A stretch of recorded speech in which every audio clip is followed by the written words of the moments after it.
How's it going, everyone? In this video, I'll be doing an overview of the CinePrint16 film emulation PowerGrade for Davinci Resolve. This will be a general walkthrough of the grading process, so if you'd like to learn more about CinePrint16, you can check out the link in the description below. So to get started here, I'll just show you the clips we have in the timeline. I've got 4 different clips here with the log version first, and then a white balanced Rec 709 version right next to it. This is Sony F55 raw footage, and this is Alexa footage, and then these last 2 clips are GH5 footage.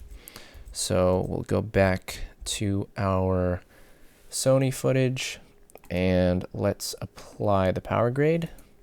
And off the bat, it looks a little strange because we need to go into our color space transform and convert our S-Log3 to Arri LogC. And now we're looking a lot better. But one thing you'll notice is our highly saturated colors are still pretty bright, kind of garish. So I think this shot is a good candidate for subtractive color, which I will turn on here. And now our highly saturated colors are looking much richer and deeper in tonality. So now that we've done our color space conversion and subtractive color, now's a good time to do white balance. As you can see, we still got some magenta tints going on here.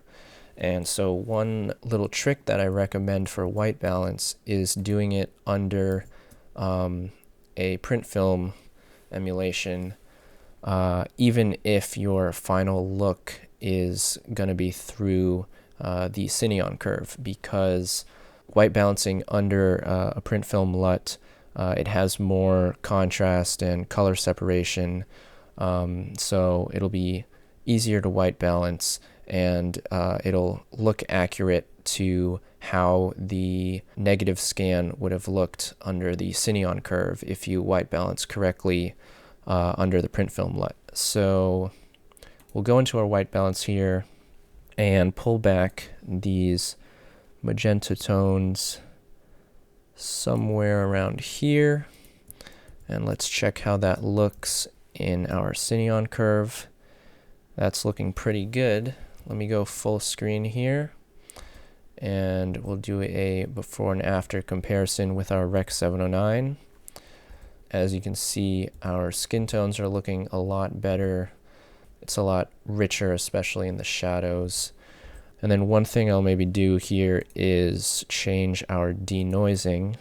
By default, we've just got a little chroma denoising, but I will switch that from faster to better, and that's cleaning up our shadows a lot more. So let's go full screen again. That's looking a lot better. I'll go before and after one more time.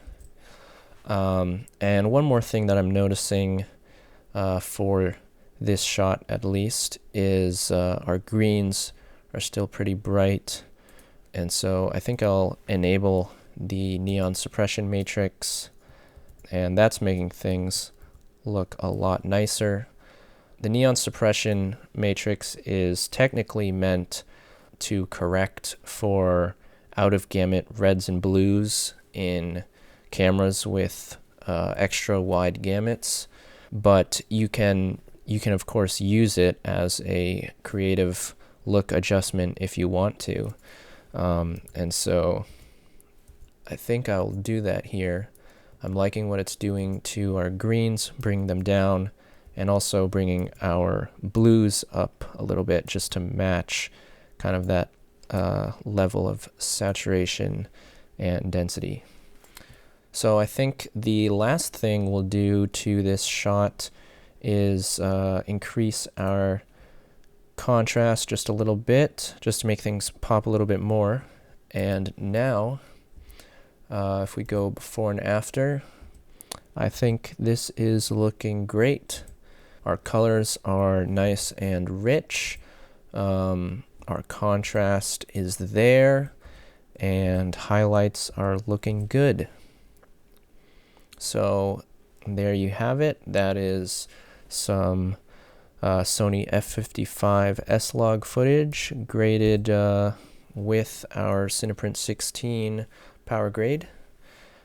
So let's move on to this Alexa footage and apply the PowerGrade. And this time we can just disable our color space transform because the footage is already in LogC. And again, for this this footage, I'll also improve our denoising just to clean up the shot. And also for this shot, I think I will enable subtractive color just to bring back some of those brighter pinks. It really depends on the type of look you're after, and also just the level of saturation of your source footage on whether or not you may want to enable or disable subtractive color. So now that we've done that, we can white balance our footage. So we'll do that again under a print film LUT, and this looks like it needs to be cooled down just a little bit. We'll see how that looks. Switch back to our Cineon curve, and that's looking pretty good. I think I might adjust our contrast here just to bring our skin tone level down a little bit. And now if we compare that to our Rec 709 footage, you can see how much the grade is doing. You can also see in this particular shot a lot more of the halation that you get from the PowerGrade. I'll actually disable the halation node and enable it again, toggle it on and off, and you can see the slight glow that we're getting. It's also present on this statue in the background here. So there you go. That is our graded Alexa footage. Again, our skin tones are looking very nice. Highlight roll-off is looking good as well. And we've got some nice halation going on in the shot. Alright, so now we will go over to the GH5 footage and apply the PowerGrade. And this time we will have to change our color space to Panasonic V gamut and our gamma to V-log. And we're looking pretty good so far.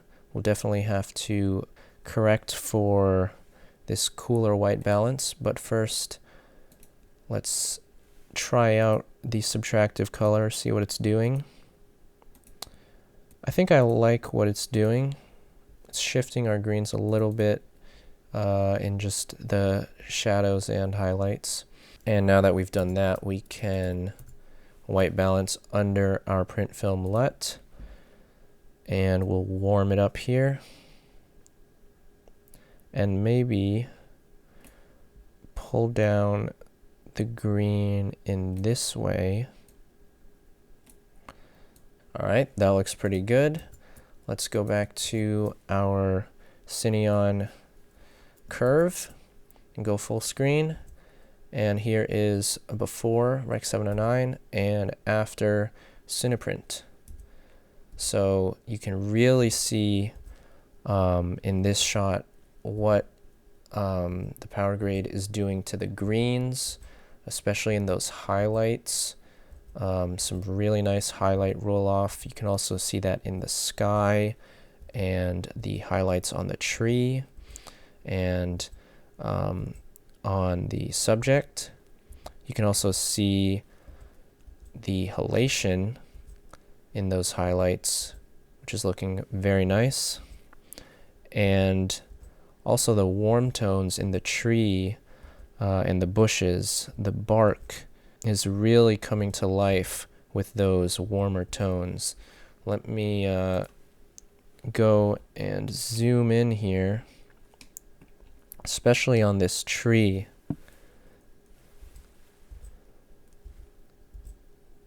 Yeah, that's looking really nice. We can also see it in the bush here. It's bringing out those warm tones in the shadows. Very nice, very, very luscious. So now we'll go ahead and do our last shot here. Apply the PowerGrade and do our color space conversion.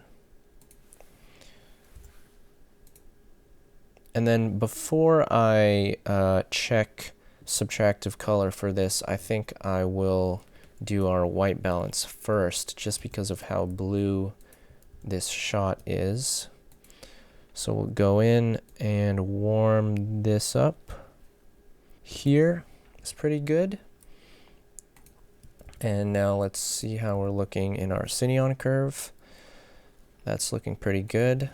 I will bring up our contrast just slightly there.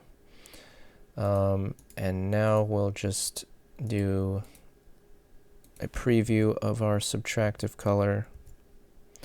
I think for this shot, here's a good example. I think for this shot, I actually don't want subtractive color because I like the blue that we're getting without subtractive color.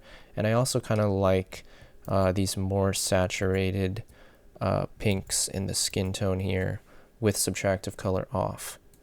So I'm going to leave that off, and now we can go full screen and do a comparison with Rec 709,